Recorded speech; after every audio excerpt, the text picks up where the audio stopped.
Hello बच्चों, नमस्कार। स्वागत है आपका हमारे इस number 1 channel UP board high school में। तो मेरे प्यारे बच्चों, कैसे हो आप सभी? है ना? बढ़िया से जल्दी अपना अपना हालचाल बता दीजिए। तो बच्चा स्टार्ट करेंगे फिर अपनी आज की क्लास। आज की क्लास में हम लोग आपके बुक के काव्य खंड का एक बहुत प्यारा चैप्टर है, बहुत अच्छा। और ये समझ लो इतना अच्छा चैप्टर है कि मैं खुद इस चैप्टर की दीवानी हूँ। पुनर्मिलन, जो कि हमारे जयशंकर प्रसाद जी द्वारा लिखा गया है। इसमें दो प्रेमियों के मिलन के बारे में बताया गया है। इतना प्यारा मिलन उन लोगों का हुआ है कि सच में ऐसा मिलन, मतलब होता ना टीवी सीरियल वाला, मूवीज वाला, वही वाला सीन है इसमें। श्रद्धा और मनु, श्रद्धा और मनु आपस में जो भी बात होती थी उन दोनों के बीच में बहसबाजी हो जाती है। जैसे कि आज के टाइम पे होता है कि आप लोगों ने कभी देखा होगा, प्रेमी प्रेमिकाएं आपस में लड़ते हैं, प्रेमी चला जाता है गुस्से से, प्रेमिका को तब कुछ फर्क नहीं पड़ता, बट बाद में प्रेमिका उसको याद करती है। सेम सीन यहाँ पर इस चैप्टर का है।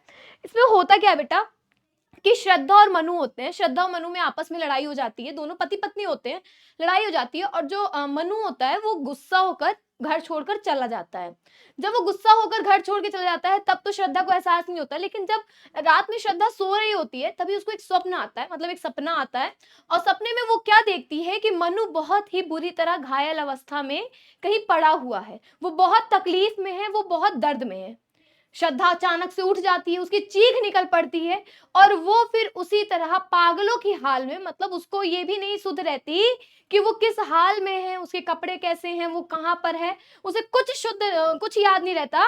और वो मनु को ढूंढने के लिए निकल जाती है, साथ में अपने वो छोटे से अपने बेटे को ले जाती है जिसका नाम होता है कुमार। साथ में वो कुमार को लेके जाती है अपने उसके पिता को ढूंढने के लिए, अपने मनु को ढूंढने के लिए। तो बेटा जयशंकर प्रसाद जी ने इतनी अच्छी कविता उन्हीं की कहानी के ऊपर लिखी है जो कि बहुत प्यारी है। तो चलिए शुरू करते हैं आज की हम अपनी कविता को।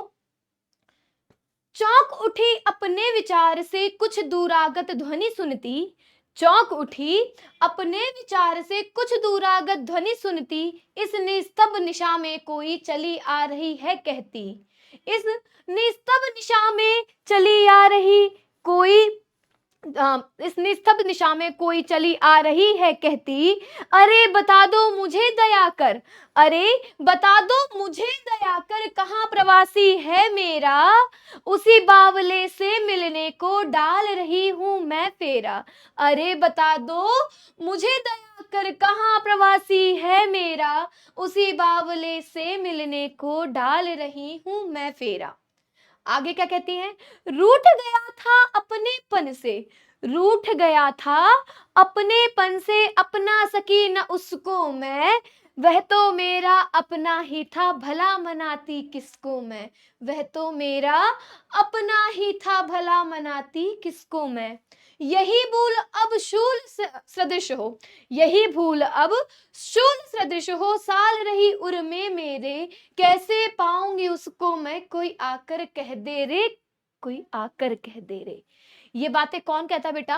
ये बातें श्रद्धा कहती है। उसकी पीड़ा यहाँ पर दिखाई दे रही है, किस प्रकार पीड़ित है, किस प्रकार उसकी आवाज में दुख दिखाई दे रहा है, किस प्रकार उसकी आवाज में पीड़ा दिखाई दे रही है।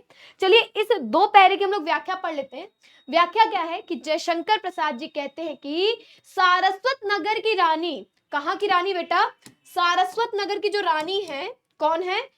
ईड़ा। रानी का नाम क्या है? ईड़ा नाम है।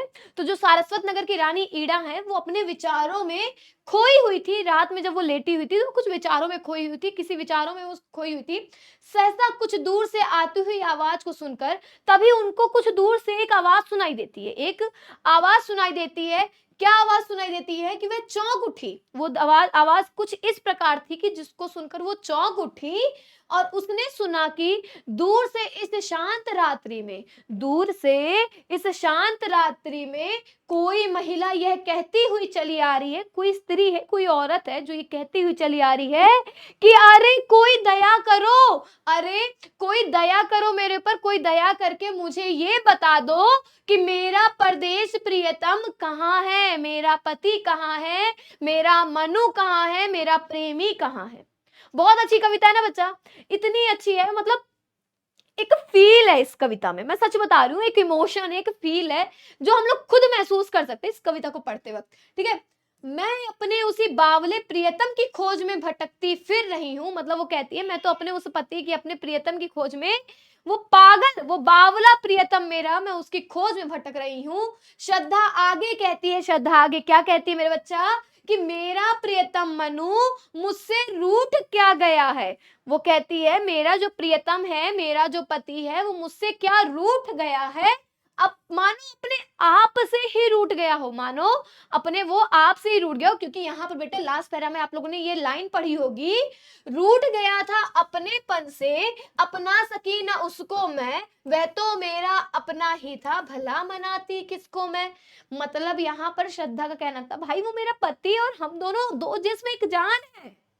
अगर वो अपने आप से रूठा, अगर वो मुझसे रूठा है, तो मुझे तो ऐसा लग रहा है कि मैं खुद से रूठ गई हूं, या वो अपने आप से रूठ गया है, क्योंकि मैं तो उसी की हूं ना, मैं किसी और की नहीं हूं। कहते हैं ना कि जब एक नायक नायिका की मिलन हो जाता है भाई, जब दो प्रेमी होते, कहते नहीं आप, एक डायलॉग है कि हम दो लोग तो दो जिस्म एक जान है, हम दोनों की जान एक है, जिस्म जरूर अलग अलग है। तो वही चीज है यहाँ मनु श्रद्धा यही कहती है कि वो अपने आप से रूठ गया है। वो क्या गुस्सा हुआ, ऐसा लग रहा है मानो वो मुझसे क्या रूठा, अपने आप से रूठ गया है। ठीक है, यहाँ पर है मानो अपने आप से ही रूठ गया। कहते हैं वो मुझसे क्या गया रूठ, वो मुझसे क्यों रूठा भाई, वो मानो वो अपने आप से रूठ गया है। उसमें और मुझ में कोई अंतर तो नहीं है, उसमें और मुझ में कोई अंतर तो नहीं, हम दोनों एक ही तो हैं। आगे क्या है, यह सोच कर ही मैं रूठे हुए प्रीतम को मना भी ना सकी। मतलब श्रद्धा यहाँ याद करती है कि जब मनु उससे बहस कर रहा था, उससे उसने लड़ाई की थी, क्रोध में था, तो वो मनु से श्रद्धा से गुस्सा हो गया था। तब श्रद्धा को ये लगा कि हम दोनों एक ही तो हैं। अगर वो मुझसे गुस्सा हुआ है, मानो वो खुद से गुस्सा होगा, वो कितनी देर तक खुद से गुस्सा रह पाएगा भाई, वो कितनी देर तक मुझसे गुस्सा रह पाएगा, कितनी देर तक वो अपने आप से गुस्सा रहेगा। यही सोचकर श्रद्धा ने मनु को नहीं मनाया, उसको उससे बात नहीं की, और वो उसको छोड़कर चला गया। यही कसक उसके अंदर रहेगी कि मैं अपने प्रियतम को मना ना सकी। आगे बच्चों ध्यान दीजिएगा क्या बोलते हैं कि भला कोई स्वयं को मनाता थोड़े ही, मतलब उसके मन में ये था कोई अपने आप को थोड़ी मनाता है, वो तो अपने आप वो ठीक हो जाएगा ना। उसे ना मनाकर मैंने बहुत बड़ी भूल की, उसको लगता है कि मैंने उसे नहीं मनाया और ये मेरी सबसे बड़ी भूल थी। यही भूल अब कांटे की तरह मेरे हृदय को दुख पहुंचा रही है, और जो मैंने ये गलती कर दी, जो मैंने ये भूल कर दी, अब यही भूल मुझे कांटों की तरह चुभ रही है, मुझे शूल की तरह मेरे हृदय को तकलीफ दे रही है, मुझे दुख पहुंचा रही है। मैं अब उसे कैसे प्राप्त कर सकूंगी, कोई तो आकर मुझे बता दे, अरे मुझे मेरा कोई मनु तो दिला दे, मैं उसको कैसे पा सकूंगी, वो पता नहीं मुझसे रूठ कर कहाँ चला गया, कोई तो मुझे आके बता दे कि मेरा प्रियतम कहाँ है। ठीक है बच्चा, आगे चलते हैं, आगे कविता हम लोग कंटिन्यू करते हैं। आगे क्या बोलते हैं, ईड़ा उठी दिख पड़ा राजपथ, ईड़ा उठी दिख पड़ा राजपथ, धुंधली सी छाया चलती, वाणी में थी करुण वेदना, वह पुकार जैसी जलती, वह पुकार जैसी जलती। शिथिल शरीर वसन विशंखल, शिथिल शरीर वसन विशंखल, कबरी अधिक अधीर खुली, छिन्न पत्र मकरंद लुटी सी, ज्यों मुरझाई हुई कली, ज्यों मुरझाई हुई कली। अब इसमें आगे क्या वर्णन करती है आगे ईड़ा, कि नव कोमल अवलंब साथ में, नव कोमल अवलंब साथ में, वह किशोर उंगली पकड़े, वह किशोर उंगली पकड़े, चला आ रहा मौन धैर्य सा, चला आ रहा मौन धैर्य सा, अपनी माता को जकड़े, थके हुए थे दुखी बटोही, थके हुए थे दुखी बटोही, वे दोनों ही माँ बेटे, खोज रहे थे भूले मनु को, जो घायल होकर लेटे, जो घायल होकर लेटे। अब यहाँ कवि मतलब क्या बताते हैं हमारे जयशंकर प्रसाद जी, कि ईड़ा ने जब उठकर देखा, ईड़ा ने जब उठकर देखा तो उसे राजपथ पर, मतलब ईड़ा जो थी वो तो सारस्वत नगर की रानी थी, तो वो उठकर जब अपनी खिड़की से देखती है, तो राजपथ होता है ना, महल के बाहर एक पथ बना होता है, उसको राजपथ कहते हैं, जो रास्ता होता है। तो क्या देखती है कि राजपथ पर एक धुंधली सी छाया आती दिखाई देती है। वो क्या देखती है कि राजपथ पर एक छाया धुंधली सी आती हुई दिखाई देती है, और उसके स्वर में करुण वेदना थी, मतलब उसके स्वर में पीड़ा थी, उसके स्वर में दुख था। मतलब वो इतनी दुखी थी ना मेरा बच्चा, कि वो उसके आवाज से पता चल रहा था, वो उसके शरीर से, उसके आवाज से पता चल रहा था। ठीक है, उसकी पुकार दुख की आग में जलती हुई सी प्रतीत हो रही थी, मतलब जो उसकी आवाज थी ना, वो मानो किसी दुख की आग में जल रही हो।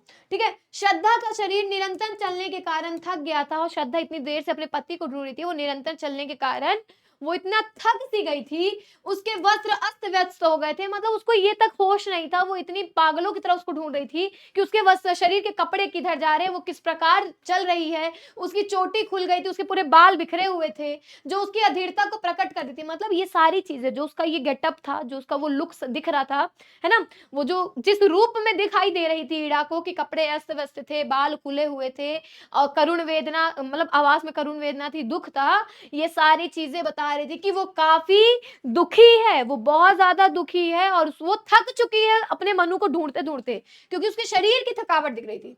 वह उस मुरझाई कली के समान दिखाई दे रही थी जिसकी पंखुड़ियां टूटकर बिखर गई हो। मतलब किसके समान दिखाई दे रही थी? एक मुरझाई कली के समान दिखाई दे रही थी जिसकी पंखुड़ियां टूटकर बिखर गई हो, तथा जिसका पराग लुट गया हो, जिसका सब कुछ लुट गया हो, जिसका सब खजाना लुट गया हो। ठीक है, तात्पर्य यह है कि श्रद्धा की अस्त व्यस्तता उसकी मानसिक परेशानी को प्रकट कर रही थी। मतलब ये दिखा रही थी कि वो मानसिक रूप से काफी परेशान है, उसे अपने शरीर तक की सुध नहीं थी। ईड़ा कहती है कि उस स्त्री के साथ एक किशोर आयु का कोमल और सुंदर बालक था। मैंने बताया था ना आप लोग को शुरुआत में कि अपने बेटे को लेके जाती है, तो कहती है एक सुंदर, मतलब एक छोटा सा बालक भी था, कोमल आयु, मतलब कोमल शरीर का, मतलब छोटे बच्चे कैसे होते हैं, कोमल कोमल क्यूट्स होते हैं ना, स्वीट स्वीट से, तो एक कोमल और सुंदर बालक था। अपनी माँ की अंगुली पकड़कर चलने वाला वह बालक शांत और धैर्य की मूर्ति के समान था। वो छोटा बालक क्या जाने मम्मी क्यों परेशान है, वो चुपचाप अपनी माँ की उंगली पकड़े सिर्फ चला जा रहा था, चला जा रहा था, उसे कुछ समझ नहीं आ रहा था, वो एकदम शांत था। ठीक है, वह अपनी माँ का एकमात्र आधार था और अपनी माँ को कसकर पकड़े हुए धीरे धीरे चल रहा था। उसकी माँ भी उसी के सहारे चल रही थी, वो दोनों एक दूसरे के आधार बने थे, मतलब वो अपने माँ के आधार पे ही चल रहा था। ठीक है, वे दोनों ही पथिक जो माँ बेटे थे अत्यंत शोक हुए और दुखी लग रहे थे और उसे भूले हुए मनु की खोज कर रहे थे। मतलब वो उस मनु को दोनों ढूंढ रहे थे जो घायल होकर महल में लेटे हुए थे, और जो कहाँ थे, जो मनु थे वो कहाँ लेटे हुए थे, महल में घायल होकर लेटे हुए थे। क्लियर बच्चा? आगे आ जाते हैं। ईड़ा आज कुछ द्रवित हो रही दुखियों को देखा उसने, पहुंचे पास और फिर पूछा तुमको बिसराया किसने।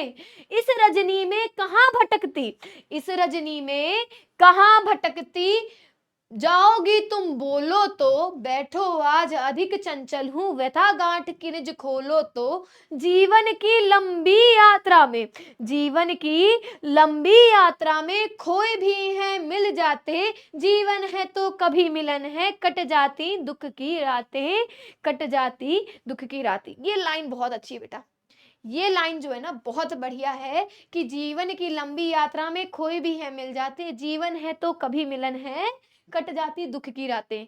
मतलब हर इंसान की जिंदगी में एक ऐसी परिस्थिति आती है, बहुत दुख आता है, बहुत टेंशन हो जाती है, उसका कुछ सब कुछ खोने लगता है, उसको ये लगता है पता नहीं उसके जीवन में हो क्या रहा है, वो जिंदगी उसके साथ क्यों खेल रही है।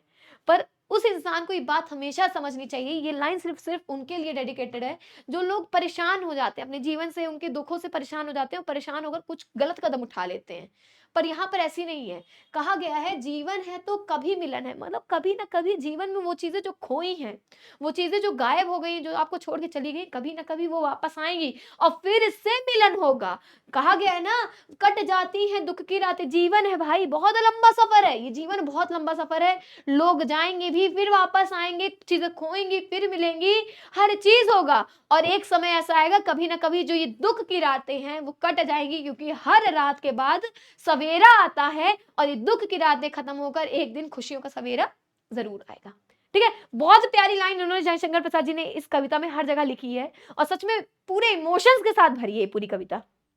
ठीक है, आगे चलते हैं, इसी कविता की व्याख्या करते हैं कि माँ बेटे को दुख कर देखकर ईड़ा का हृदय करुण से भर गया। मतलब जिस प्रकार वो माँ बेटे दुखी थे ना बच्चा, उनको देखकर जो ईड़ा का हृदय था वो भी दुख से भर गया। उनके पास पहुंचकर ईड़ा ने कहा कि तुमको किसने भुला दिया भाई, तुम क्यों दुखी हो, तुमको किसने भुला दिया, तुम इस अंधेरी रात में भटकती हुई कहाँ जाओगी, इतनी अंधेरी रात में तुम भटकती हुई कहाँ जाओगी, रात बहुत हो चुकी है, तुम मेरे निकट आकर बैठ जाओ, तुम आओ मेरे पास आकर बैठ जाओ, तुम्हारी अस्त व्यस्त दशा को देखकर मेरा हृदय व्यथित हो गया है। जो तुम्हारी स्थिति है, जिस प्रकार से तुम अस्त व्यस्त तरीके से हो, उसे देखकर मेरा हृदय व्याकुल हो रहा है, व्यथित हो गया है, तुम अपने हृदय में जो पीड़ा छिपाए घूम रही हो उसको मुझे बताओ। तुम्हारे हृदय में दुख, जो तुम्हारे मन में दुख है, तुम किस दुख दुख के साथ घूम रही हो, तुम्हारे मन में ऐसा क्या दुख है, तुम उसे मुझे बताओ कि आखिर तुम किस परेशानी में हो। ठीक है, हो सकता है मैं तुम्हारा कष्ट दूर करने में तुम्हारी कुछ सहायता कर सकूं,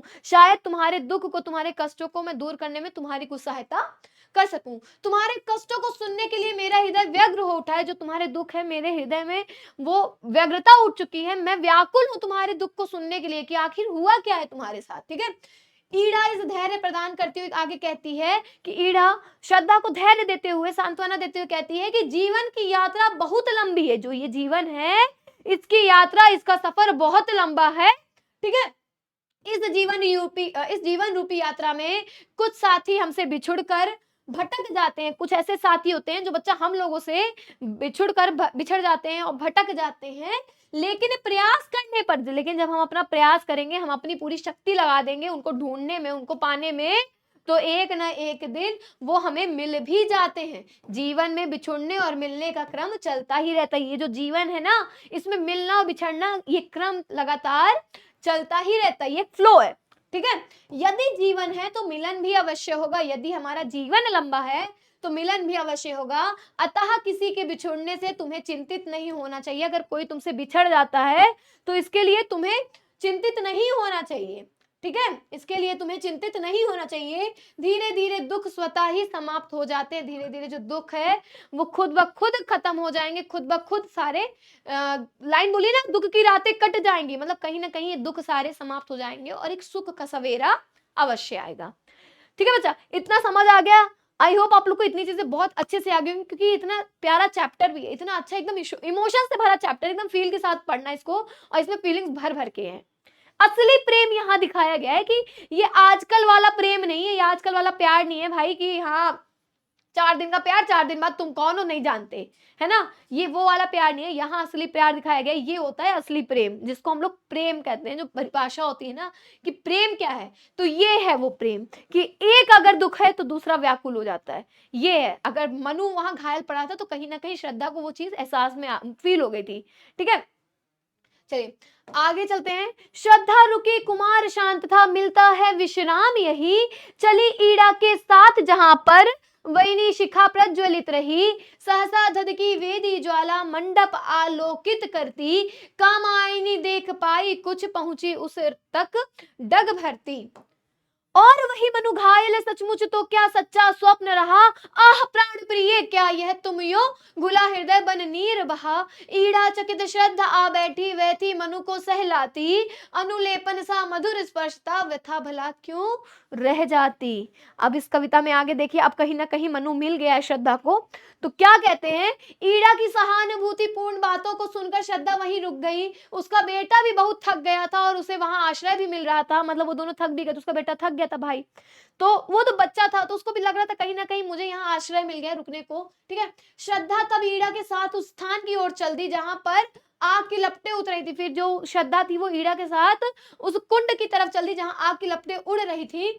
सहसा यज्ञ वेदी की अग्नि धधक उठी, और अचानक से क्या होता है, जो यज्ञ वेदी बनाया था, यज्ञ का जो कुंड होता है उसमें की जो आग होती है वो धधक उठी, वो बढ़ गई, और वहां पर खूब तेज सा प्रकाश फैल गया। एक आग नहीं का, एक आग उठती है, वो वहां पर एक बहुत तेज सा प्रकाश फैल गया, और श्रद्धा ने वहां कुछ देखा और कदम बढ़ाती हुई वहां तक जा पहुंची, और श्रद्धा को लगा कि वहां कुछ है, और वो बढ़ते हुए फटाफट वहां जा पहुंची। और आगे क्या है बेटा कि उसने वहां मनु को घायल अवस्था में देखा। उसने वहां क्या देखा कि मनु जो है वो वहां पर घायल अवस्था में है। श्रद्धा सोचने लगी कि निश्चित ही मेरा स्वप्न सच्चा निकला, निश्चित ही मेरा जो सपना था वो सच निकल गया, मतलब मनु सच में घायल है। ठीक है, वह चीख उठी, आ प्राण प्रिय यह क्या हो गया। वो चिल्लाई कि अरे प्राण प्रिय ये क्या हो गया, मतलब अपने पति को बोल रही थी कि अरे ये क्या हो गया। ठीक है, तुम इस दशा में क्यों हो, तुम्हारी ये दशा कैसी हो गई, आशय यह है कि तुम इस प्रकार घायल होकर कैसे पड़े हुए हो। ऐसा कहते हुए उसके मन भर आया और उसके नेत्रों से आंसू बहने लगे, मतलब इतना बोलते ही वो अपने मनु को देख के उसकी आंखों से आंसू बहने लगे, भाई रोने लगी खूब तेज से, उसका मन जो था वो भर आया। यह देखकर ईड़ा चकित रह गई, और इसको मतलब ईड़ा जो वहां की रानी थी वो उसको देखकर चौंकी, भाई ये क्या सच में था। ठीक है। श्रद्धा अपने पति मनु के पास बैठकर उसके शरीर पर हाथ फेरने लगी और उसका वह स्पर्श मरहम के समान कोमल एवं कष्ट छड़ने वाला था। जो ऐसे छू रही थी, तो मनु के लिए उसका जो वो स्पर्श था ना, वो जो छुअन थी उसकी, वो उसके लिए एक मरहम के समान, एक दवा के समान काम कर रही थी। तब मनु के हृदय में पीड़ा भला कैसे शेष रह जाती, तब मनु के दिल में कैसे दर्द रह जाता। ठीक है, इतने पैरे में तो ये हुआ। अब ये हम लोगों का हाँ जी, उस मूर्छित नीरसता में कुछ हल्के से स्वप्न आए, आंखें खुली चार कोनों से, चार बिंदु आकर छाए। उधर कुमार देखता ऊंचे मंदिर मंडप वेदी को, यह सब क्या है नया मनोहर, कैसा यह लगते जी को। आगे इसमें क्या कहती है कि श्रद्धा अपने पति मनु को घायल और मूर्छित देखकर प्राण प्रिय कहकर उसके पास बैठ गई और उसको सहलाने लगी। श्रद्धा का सुखद एवं मधुर स्पर्श पाकर शब्दहीन चुपचाप मूर्छित पड़े मनु के शरीर में हल्की सी कंपन उत्पन्न हो गई। मतलब जैसे उसने छुआ तो उसके शरीर में कंपन उठी, मतलब दिखते नहीं ऐसे हिलने लगता शरीर, तो कहीं ना कहीं उसको होश आने लगा। मनु ने आंखें खोली और वे दोनों एक दूसरे को प्रेम पूर्वक देखते रहे। मतलब मनु ने अपनी आंखें खोली और मनु और श्रद्धा एक दूसरे को एक प्रेम में एक दूसरे को देखते रहे। तब दोनों की आंखों में पश्चाताप के आंसू बहने लगे। दोनों को एक दूसरे के ऊपर पश्चाताप हुआ। मन्नू को लगा कि मैं क्यों नाराज होकर चला आया, और श्रद्धा को लगा अगर ये नाराज हुआ था तो मैंने इसको मनाया क्यों नहीं। ठीक है, इधर तो श्रद्धा और मनु एक दूसरे से मिल रहे थे, वही जो श्रद्धा मनु का पुत्र था मानव, मैंने कुमार बताया था, जो मानव था वो यज्ञ भूमि के पास का जो मंडप था, जो ऊंचे ऊंचे वहां पर यज्ञ भूमि का जो मंदिर बने थे, यज्ञ मंडप था और यज्ञ की जो वेदी बनी हुई थी वहां पर, उन सबको देखकर चकित था। वो वह सोचने लगा कि ये सब कितना मोहक है, सुंदर और नवीन है, जो मेरे मन को आकर्षित कर रहा है। मतलब वो पहली बार देखा था तो उसको लगता था कितना सुंदर है, कितना मोहक है, देखने में कितना अच्छा है, जो मुझे इतने अच्छे से आकर्षित कर रहा है अपनी ओर, मुझे ये आकर्षित कर रहा है। ठीक है, आगे माँ ने कहा अरे तू भी देख पिता है पड़े हुए। पिता आ गया लो यह कहते उसके रोए खड़े हुए। माँ जल्दी कुछ प्यासे होंगे क्या बैठी कर रही यहाँ। मुखर हो गया सूना मंडप यह सजीवता रही कहाँ। आत्मीयता घुली उस घर में छोटा सा परिवार बना। छाया एक मधुर स्वर उस पर श्रद्धा का संगीत बना, श्रद्धा का संगीत बना। आगे क्या है, मनु के होश आने पर श्रद्धा ने अपने पुत्र से कहा कि तू भी आकर अपने पिता को दर्शन देख कर ले, तू भी आकर अपने पिता को देख ले किस अवस्था में है। कब से हम परेशान थे तेरे पिता को ढूंढने में, अरे एक बार तो आ और अपने पिता को तो देख ले। यह भूमि पर लेटे हुए देख, वो यहाँ पर भूमि पर लेटे हुए। माँ का कथन सुनते ही उसने पिता के पास आकर कहा अरे पिताजी मैं आ गया, पिताजी देखो मैं आपके पास आ गया।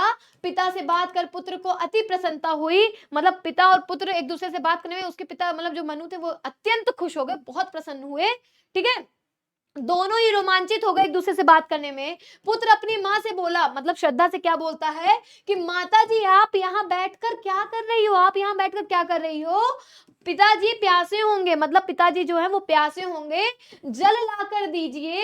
बालक की मधुर ध्वनि से मंडप में ऐसी सजीवता छा गई जो पहले नहीं थी। जब उसके बच्चे ने इतने प्यार से कहा कि माँ तुम यहाँ बैठ के क्या कर रही हो, जाओ पिताजी के लिए जल ले आओ, वो प्यासे होंगे। तो इस बात से उस मंडप में इतनी अच्छी आवाज गूंजी, मतलब उस बालक की जो मधुर ध्वनि थी पूरे मंडप में गूंज उठी और पूरे मंडप में एक मधुरता छा गई। इस प्रकार उस घर में पुनः अपनेपन का भाव बढ़ गया। फिर से एक परिवार एक हो गया, जो बिछड़े लोग थे वो मिल गए, एक परिवार फिर से एक हो गया। श्रद्धा मनु और कुमार के मिलन से वहां एक छोटा सा परिवार बन गया। मतलब श्रद्धा मनु और कुमार, मानव नाम था, कुमार के मिलन से वहां एक छोटा सा परिवार बन गया और उस परिवार में श्रद्धा का मधुर स्वर संगीत बनकर छा गया। और उस परिवार में जो श्रद्धा थी उसकी बोली एक मधुर संगीत की तरह पूरे परिवार में छा गया। आशय यह है कि अब उनके मध्य आनंद ही आनंद का भाव विद्यमान रह गया। मतलब उस परिवार में जो लड़ाई बहस सब चल रही थी, जो एक दूसरे का बिछड़ना मिलना था, सब खत्म हो गया और एक खुशियां ही खुशियां आ गई।